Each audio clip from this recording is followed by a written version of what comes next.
We now come to Prime Minister's questions. Clive Efford. Number one, Mr. Speaker. Prime Minister. Thank you, Mr. Speaker. Today we're investing £15.6 billion in transport infrastructure of the North and of the Midlands. Mr. Speaker, we're decisively turning the page on a failed economic model of low investment, and we're backing the talent and prospects of the whole country. And over coming weeks, we'll set out plans for further investment and renewal. Mr. Speaker, our strategic defence review shows this government will never gamble with our national security. Through the biggest sustained increase since the Cold War, we will transform our defence, strengthen our nation and invest in jobs and industry across the United Kingdom. Mr. Speaker, this morning I had meetings with ministerial colleagues and others. In addition to my duties in this House, I shall have further such meetings later today. Clive Efford. Mr. Speaker, we all remember the glorious summer in 2012 when the world's greatest athletes came to London to compete in the Olympics and the Paralympics. It showcased Britain at its best, not just in track and field, but also as a country that can host major cultural and sporting events. My right honourable friend has been written to by over 200 of our top athletes. Some of them are members of Cambridge Harriers that meets in my constituency, and they're calling for the government to support the bid for the 2029 World Athletics Championships to take place in London. If successful, it will lift the whole nation.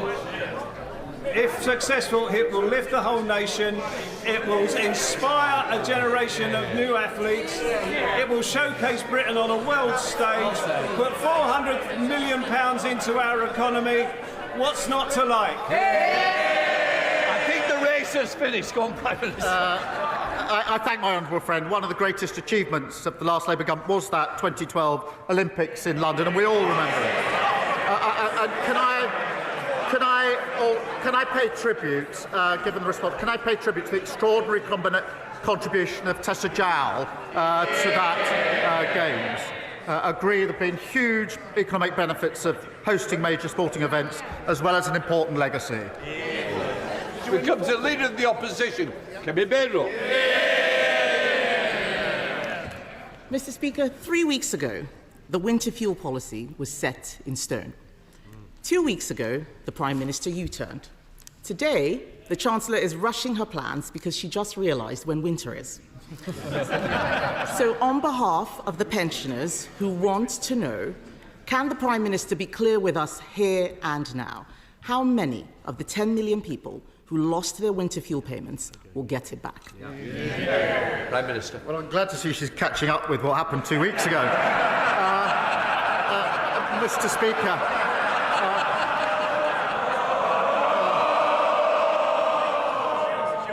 Mr. Speaker, at the budget, we took the right decision to stabilise the economy because of the £22 billion black hole that lay left. And the signs, we took the right decisions. The growth figures are up, the interest rates have been cut, and we got 3 trade deals. So we will look again, as I said 2 weeks ago, at the eligibility for winter fuel, and of course we'll set out how we pay for it. But because we've stabilised the economy, Mr. Speaker, we on this side are committed to the triple lock, and that increased pensions by over £400 this April. On their side, they say the triple lock is unsustainable, and I think her position is she wants to means test it. Mr. Speaker, the Prime Minister clearly has selective amnesia. I asked him 3 questions about the winter fuel payment 2 weeks ago, and he was floundering. The fact is, he hasn't answered the question I asked him. He hasn't answered the question I asked him. He can't tell us who will get the payments. All we see is U-turn after U-turn. His head must be spinning. Will he apologise now for taking the payments away in the first place, including to his own backbenchers? And can he tell us how he's going to pay for this? Well, Mr. Speaker, we took the right decisions at the budget because we needed to stabilise the economy. She needs to apologise for the fact that they left the economy in a terrible state. We had a mini-budget which blew up the economy, and we were left with a £22 billion black hole. When she gets up, perhaps she should apologise for that. Mr. Speaker, the OBR has said there was no such black hole. He's just given away £30 billion for the Chagos Island. That's his black hole.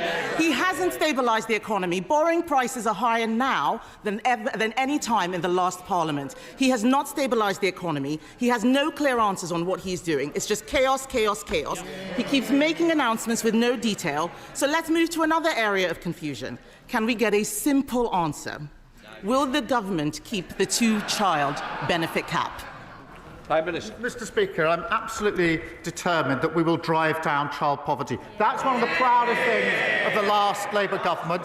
That's why we've got a task force. That's why we've got a strategy, and we'll set out that strategy in due course. But we drive child poverty down. Under them, poverty always goes up. Kemi Badenoch. I didn't ask him about a task force. I asked him if he will keep the two-child benefit cap, and he doesn't know. It's just chaos and uncertainty. He has no details. He is briefing something and causing a lot of confusion to the people out there. But on that two-child benefit cap, Mr. Speaker, I'll tell him this. I believe in family, but I also believe in fairness. Yes. On this side of the House, we believe that people on benefits should have to make the same choices on having children as everyone else. Yes. What does the Prime Minister believe? Mr. Speaker, I believe profoundly in driving down poverty and child poverty. That's why we'll put a strategy in place. But she talks about head spinning. There's only one leader, Mr. Speaker, who's been praised this week by the Russian embassy. And if she carries on echoing Kremlin talking points like this, Reform are going to be sending her an application form for membership. Mr. Speaker, I asked the Prime Minister what he believes in. He had to look in his folder to find the answer. His MPs behind him know what they believe in. He doesn't know. Mr. Speaker, he has been in government for nearly a year. It's only going to get harder. Yes. He's been in government only a year. It's only going to get harder and harder. The canned forced laughter, the planted questions, all of this is going to disappear because at every single point, things are getting worse. He has to ask Morgan McSweeney what it is that he believes in. But the fact is that chaos is being felt in the economy. The Chancellor said she would not be coming back with new tax rises, but she will have to pay for all of these U-turns which she's announcing out there, isn't she? Yeah. Prime Minister. Mr. Speaker, I'm going to look in my folder because here I've got the quote that she had on Sky News. I will read it, thank you. It's what the Leader of the Opposition says. It's worth listening to. What she said was this. Sky News, Mr. Speaker, Israel is fighting a proxy war on behalf of the United Kingdom, just like Ukraine is on behalf of Western Europe against Russia.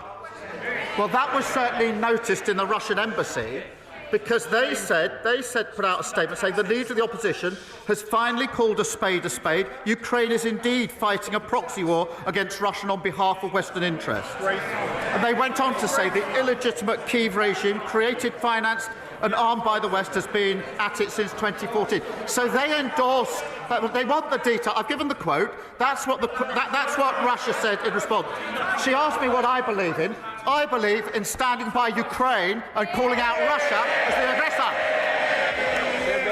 Mr. Speaker, it was our government that stood behind Ukraine and led the way in Europe.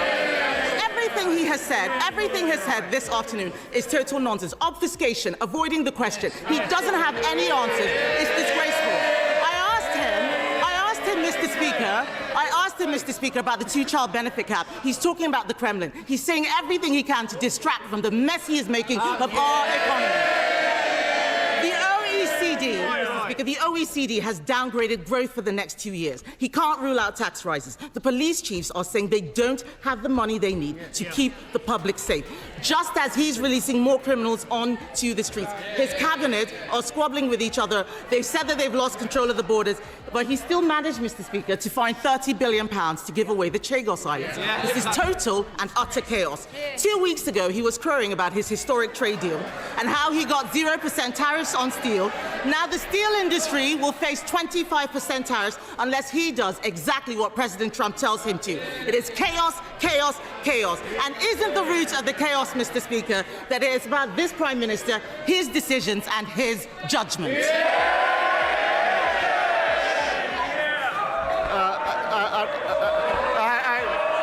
The only advice, Mr. Speaker,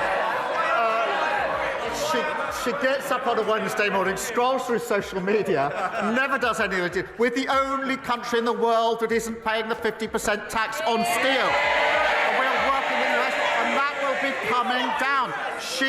We are working on it to bring it down to zero. That is going to happen. Order. Please. Let's listen to the answer, even if you don't believe you're getting one. It is how the Prime Minister wishes to. What did she opposes the US deal, she opposes the India deal, she opposes what we're doing with the EU, and she opposes Diego Garcia. That's a vital intelligence and strategic capability. Absolutely clear that legal uncertainty would compromise that capability in a very short time. No responsible Prime Minister would ever let that happen. We have secured the long-term basis for the base. That has been welcomed by, Mr. Speaker, welcomed by the US, NATO, Australia, New Zealand, India. They're our allies. It's been opposed by our adversaries, Russia, China and Iran. And into that column we have reform, presumably following Putin, and the Tories following reform.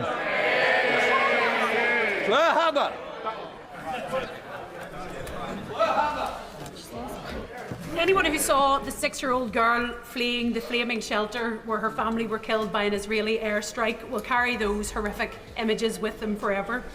These are very dark days, and Gaza is a stain on the soul of humanity, and it is a further shame that there is more moral clarity coming from Ms. Rachel on YouTube than there is from many world leaders who are complicit in silence.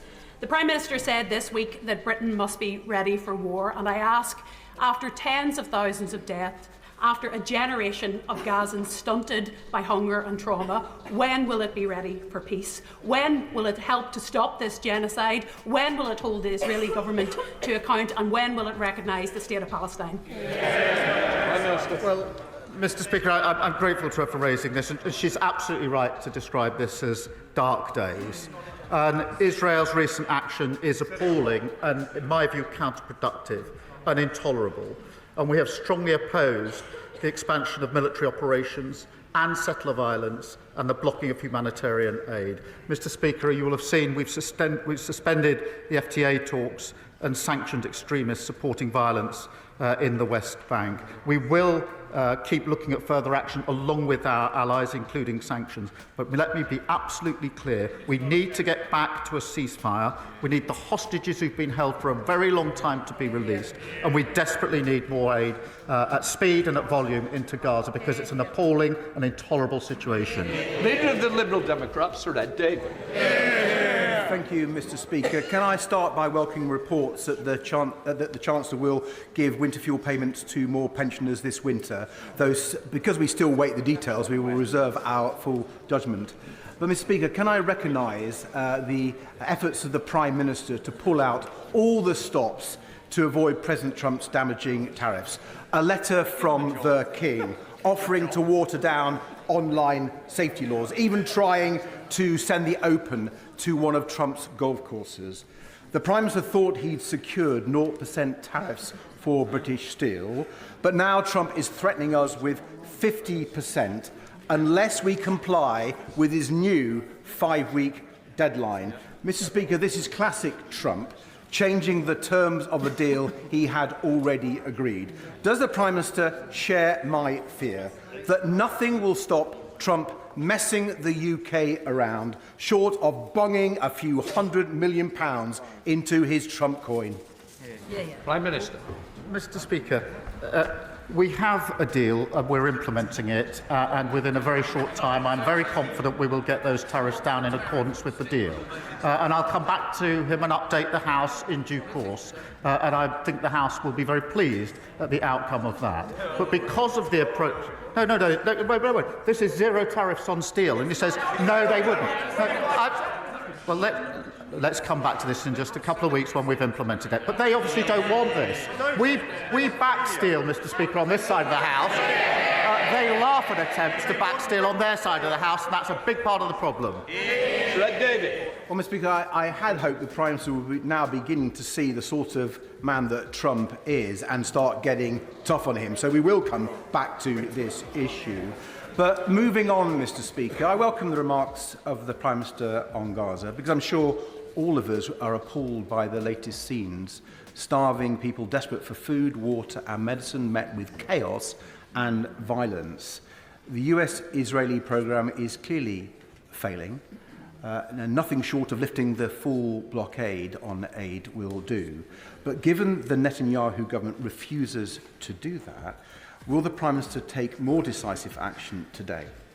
Will he push at the United Nations Security Council for humanitarian corridors to get the desperately needed aid urgently into Gaza?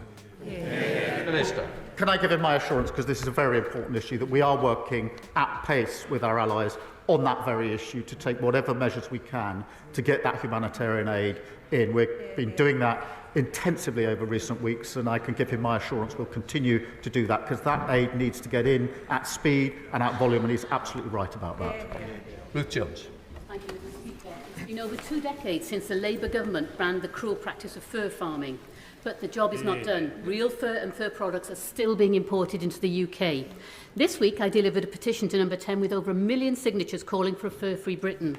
My private member's bill would do exactly that. So does my right honourable friend agree it's time to close the loopholes, ban the import and sale of real fur, and finally put the fur trade out of fashion? Prime Minister. Can I thank her for her campaign? I know the Environment Minister will have heard her representations. We have commissioned the Expert Animal Welfare Committee to produce a full report on responsible sourcing of fur to inform the next steps that need to be taken, and we're committed to publishing an animal welfare strategy later this week.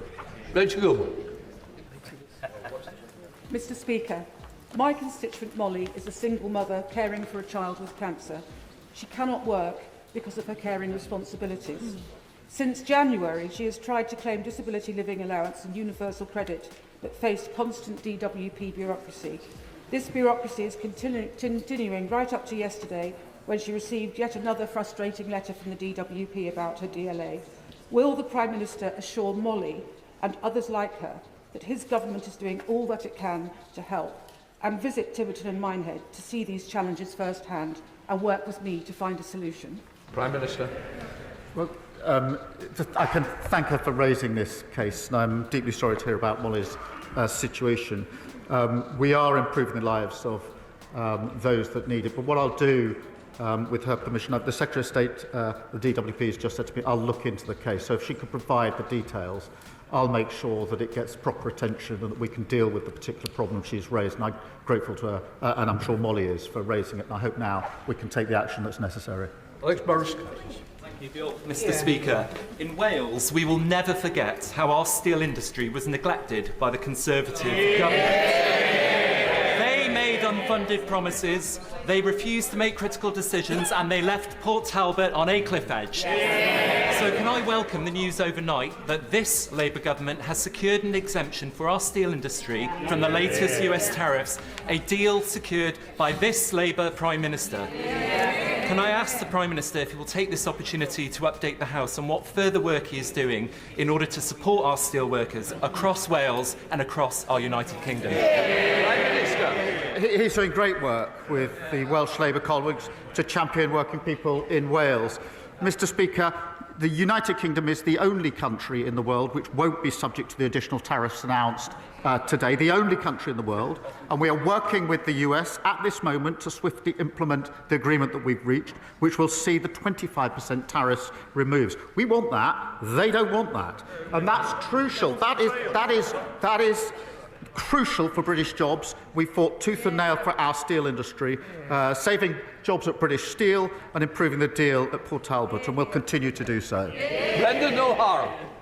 Thank you, Mr. Speaker. The Prime Minister has repeatedly told this House that it is not for him or his government to determine what is and what is not a genocide.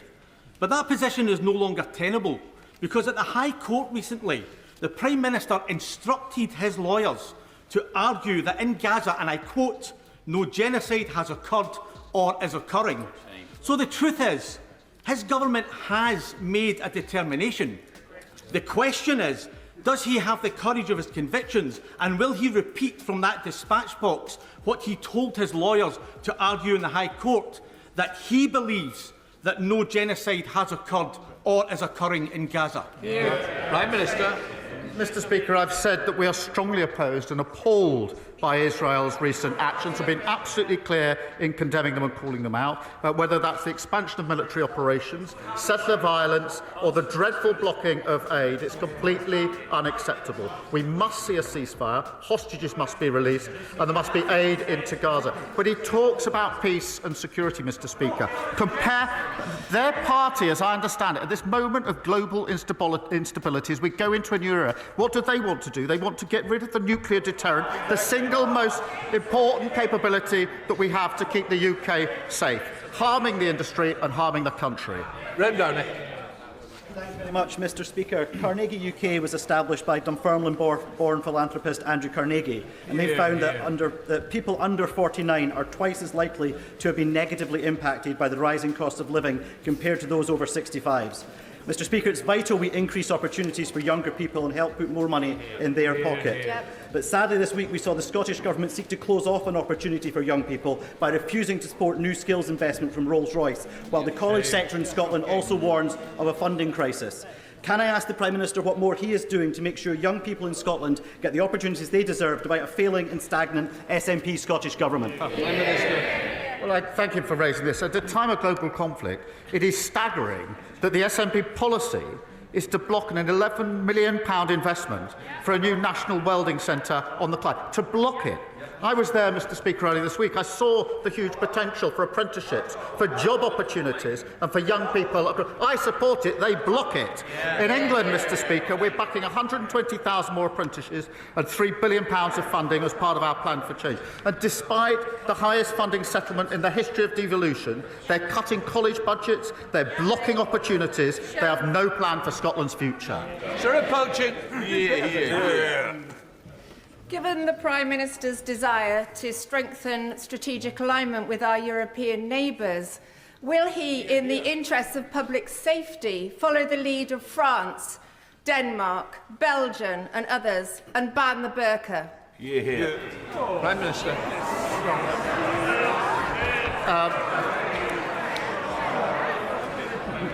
Can I welcome her to her place?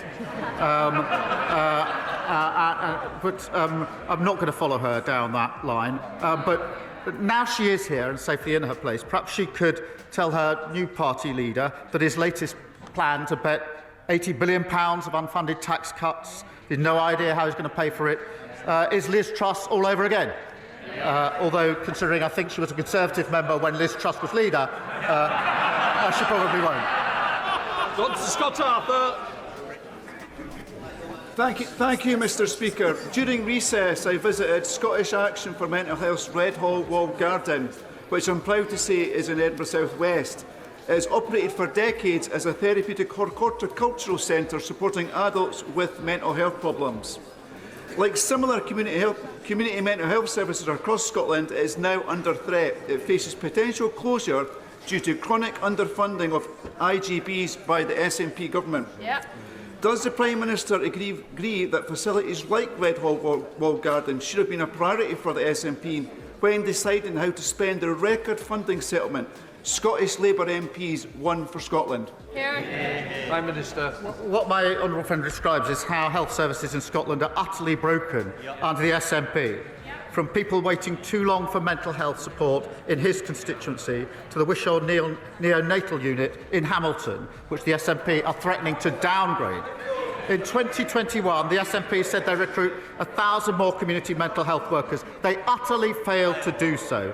If the SNP had a plan to fix Scotland's NHS, they'd have done it by now. Scotland needs a change of direction. Thank you, Mr. Speaker. Sir John Cunliffe's interim report published yesterday laid out the fundamental changes that are needed for our water sector. This is felt no more acutely than in my constituency of Chichester. We have a harbour that's in an unfavourable declining condition, and sewage is blighting our tourism industry. But with water bills from Southern Water rising by 47% for my constituents, can the Prime Minister tell them when they can expect to see the real change that this government promised and our waterways cleaned up for good? Well, can I share her anger and frustration at the broken water system that we inherited, with frankly appalling sewage, higher bills and executives paying themselves huge bonuses. And the era of being rewarded for failure is over. We've launched a record 81 criminal investigations into law-breaking water companies in England, introduced the Water Act with prison sentences for polluting bosses and banning unfair bonuses, and will respond to the Independent Water Commission in full following the publication of the final report. David Taylor. Thank you, Mr. Speaker. The proposed Hemel Health Campus, a partnership between the NHS and the Council, presents a perfect opportunity to deliver on Labour's commitment to neighbourhood-based care, bringing services closer to where people live, in facilities designed around their needs. It can also help to regenerate our town centre. Does the Prime Minister agree with me that it is essential that all stakeholders involved in the project are as ambitious as possible and work to deliver a community hospital that builds on the services currently available and reflects the evolving needs of our town? Prime Minister. Well, can I pay tribute to how he's bringing people together to deliver better care in the community that meets the needs of his constituents? The proposals for the health campus will be open to public consultation. I'd urge the whole community to input into that to ensure the strongest investment case is put forward. I'm pleased that waiting lists in his local trust have fallen by a fifth since March 24 because of the investment that we've put into the NHS, which of course was opposed by the parties opposite. Now, will put together. Thank you, Mr. Speaker. Over the past few months, I've been meeting with care providers in my constituency of Stratford-on-Avon who deliver essential and expert care to some of my most vulnerable constituents. But like so many small businesses, they are under huge financial pressures, and the hike in national insurance is yet another burden many can't afford. I welcome the government part U-turn on winter fuel payment cuts following pressure from these Liberal Democrat benches. So when will the Prime Minister offer relief to care providers and other small businesses and U-turn on the punitive hike to national insurance? Prime Minister. Mr. Speaker, we announced £502 million to support local authorities to manage the changes in NICs. We put £3.7 billion in additional funding for social care, doubled the Disabilities Facilities Grant, and introducing the first ever fair pay agreement for professional carers, including minimum standards for pay. But I would just gently say to her, her party opposed the budget which provides the money for the funding. You can't keep asking for more spending and oppose a budget which raises the money. Natalie Fleet. Thank you, Mr. Speaker.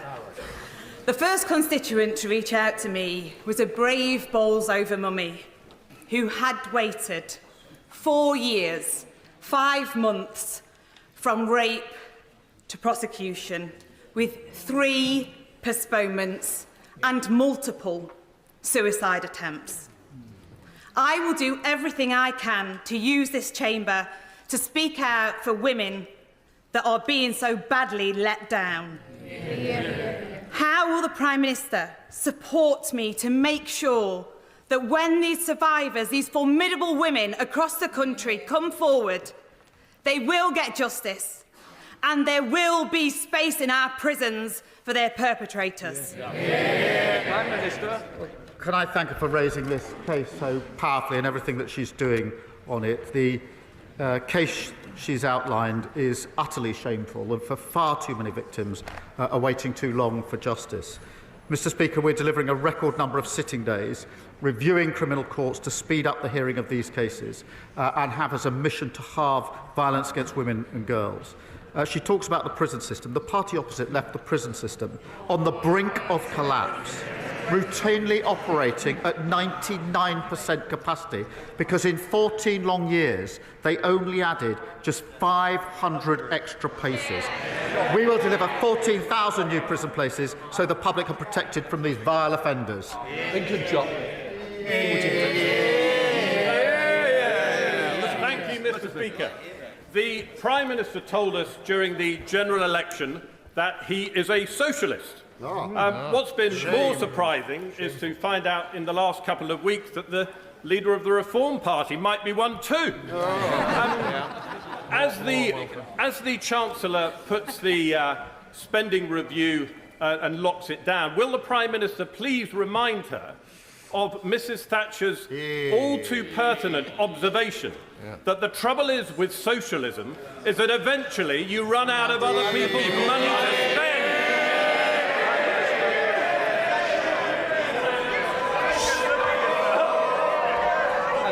Was it Kwasi Kwarteng that he replaced? And now he stands there to give lectures on economic prudence. You couldn't script it. But, Mr. Speaker, the difference between the Labour government and the parties opposite Reform is we believe in properly costing our plans. They've got £80 billion worth of unfunded commitments. Liz Truss 2.0. Chris Webb. Thank you, Mr. Speaker. Blackpool's own boxing champion Brian Rose uses his gym to tackle knife crime, antisocial behaviour and give young people a safe space, demonstrating the significant impact of amateur gyms. Thousands of these amateur gyms up and down the country operate on a shoestring and can't afford to keep the lights on, reliant on brilliant charities like Maverick All-Stars, Empire's Fighting Chance and Matchroom in the Community. Would the Prime Minister join me in thanking these charities, praising the volunteers in these gyms, and will he throw a haymaker behind these gyms, giving them the knockout support they need to continue their vital work? Well, can I thank him? He's a great champion for how amateur boxing gyms can transform both physical and mental health and confidence in young people. And the time, I have to say, given by selfless volunteers is inspiring, and we should thank them for it. England Boxing are investing £9 million in the sport, and GB Boxing will also receive more than £12 million during the next Olympic Games cycle. And I know my honourable friend will be looking forward to Liverpool hosting the inaugural World Boxing Championship, I think in September. Thank you, Mr. Speaker. Since July, health services in my constituency have got worse. The Chase Hospital may close, in Borden the promised health hub has not arrived, and in Haslemere this week we've learnt that inpatient wards are being closed because of a lack of GP cover. The Prime Minister promised hundreds of more GPs. Could he possibly send one or two of them to Farnham and Borden? Prime Minister. Mr. Speaker, I remind myself they left the NHS on its knees. The last Labour government brought the waiting list down to record lows. They drove them up to record highs. The last Labour government had the highest possible confidence in the NHS. They dragged it down to the lowest ever levels. Because of the money that we're putting in, we've done 3 million extra appointments in the first year of a Labour government. That's the difference Labour makes in power. David Pinto-Chichinsky. Mr. Speaker, the Environment Agency predicts that 8 million homes, that's 1 in 4 in England, could be at risk of flooding by 2050. But despite this, the party opposite presided over a tripling of the proportion of our flood defences deemed not adequate. By contrast, this Labour government is investing over £2.6 billion in new flood defences, including in the Greenway in my Hendon constituency. Does the Prime Minister agree with me that it's a shame that not all parties share this government's determination to keep homes safe from flooding? Prime Minister. I thank him for highlighting this, because the party opposite left our flood defences in the worst state on record. It's prisons, it's NHS, it's the economy, it's flooding. Every single thing they touched, they broke. We're investing £2.65 million to build and maintain flood defences, and that means 52,000 more properties will be protected by March of next year. Mr. Mr Speaker. Glastonbury is experiencing a notable increase in antisocial behaviour. St John's Church was recently forced to close its doors after gravestones were reportedly used as counters for drug transactions. Constituents Peter and Melanie told me that people have been targeted when collecting their pensions with demands for money, leaving them feeling scared and overwhelmed. The lawlessness is deterring tourists, and business owners have told me trade is suffering. As visitors start to arrive ahead of the Glastonbury Festival, could the Prime Minister reassure my constituents that he will give the police the additional resource that they need to tackle this threatening and menacing behaviour to reduce the devastating crime wave sweeping through the town? Well, she's absolutely right to raise this, and antisocial behaviour massively impacts on individuals and their communities, and that's why we're introducing 13,000 new neighbourhood police and giving them better powers, respect orders, so they can actually deal with what they see on the streets effectively. It's very important that we take this seriously. David Burton-Sampson. Thank you, Mr Speaker. This time last year, Southend United Football Club almost went bankrupt thanks to the mismanagement by the former owner. But on Sunday, they made it to Wembley for the National League playoff finals. And despite being beaten by Oldham Athletic in the 11th hour, it was like the phoenix rising from the flames to see them on the pitch. So will the Prime Minister join me in congratulating Southend United on their outstanding recovery and give me an assurance that the government's doing all they can to make sure that no club ever has to go through what our club went through? Let me congratulate Southend on what was an incredible achievement. Commiserations for the final result. One of the police officers on my team, Mr Speaker, is an ardent Southend supporter, so I know all about the team and the plans and the stadium and what it means. But I should also congratulate Oldham, of course, for that victory as well. Thank you. Right, final question, Sir David Davis. Thank you, Mr Speaker. In 1999, the Prime Minister produced a book on miscarriage of justice, recommending ways of preventing them or quickly putting them right. But in 2014, people who had been wrongly imprisoned and then exonerated were only allowed compensation if they could prove their innocence beyond reasonable doubt. This ignored the decision of the court exonerating them and actually meant that 93% of people who had been wrongfully imprisoned, often had their lives destroyed, got no compensation whatsoever. This is an institutional miscarriage of justice. Will he instruct the Department of Justice to review this matter and pay personal attention to actually getting this travesty of justice resolved? Prime Minister. Well, he raises a really important issue that I'm obviously aware of. It is right that victims of miscarriage can apply for compensation and appropriately do so, and I'll take away what he says and have it looked at.